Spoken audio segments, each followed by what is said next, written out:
வணக்கம். நான் இப்போ ஒரு குட்டி கதை ஒன்று சொல்ல போகிறேன். இந்த கேரக்டர் வந்து புகாரன், ஒன்று வந்து சாந்தன்.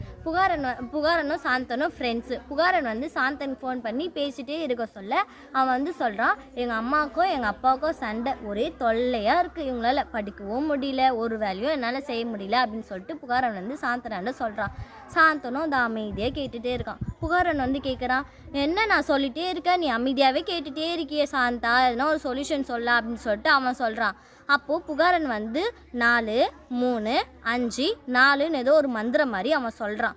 புகாரனுக்கு சுத்தமாக புரியவே இல்லை. அப்போது என்ன நீ 4 3 5 4ன்னு எதோ சொல்கிறியே, எனக்கு சுத்தமாக விளங்க வெளியே அப்படின்னு சொல்லிட்டு புகாரன் வந்து சொல்கிறான்.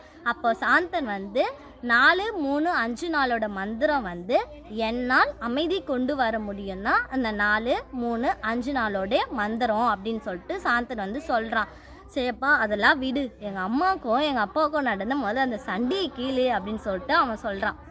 அம்மா வந்து காலையில் அப்பாவுக்கு அன்பளிப்பாக ஒரு புதிய வேட்டி ஒன்று வாங்கி தராங்க. அப்பாவை அது குளிச்சு முடிச்சுட்டு ஜம்முன்னு அதை எடுத்து போட்டுக்கிறாரு. ஒரு வேலை விஷயமா சைக்கிளில் போயிட்டே இருக்க சொல்ல செயினில் மாட்டி அது கிழிஞ்சிச்சு. அம்மாவுக்கு வந்தது பாரு ஒரு கோவம். அவள் தான் அப்பாவே குடுகுடுன்னு ஓடிட்டார். இதனால தான் அந்த சண்டையே தொடங்குச்சு. நீ சொன்ன அந்த 4 3 5 4ஓட மந்திரத்தை யோசிச்சு நான் பக்கத்து வீட்டு மாமா டைலர் அவரண்ட போயிட்டு அதை 4 துண்டுகளாக தைச்சு தாங்க மாமா அப்படின்னு சொல்லிட்டு நான் போய் சொன்னேன். அவரும் தைச்சு தந்தார். அதை எடுத்துகிட்டு வந்து அம்மாவுக்கு ஒன்று, அப்பாவுக்கு ஒன்று, எனக்கு ஒன்று, அக்காவுக்கு ஒன்று கொடுத்தோம்.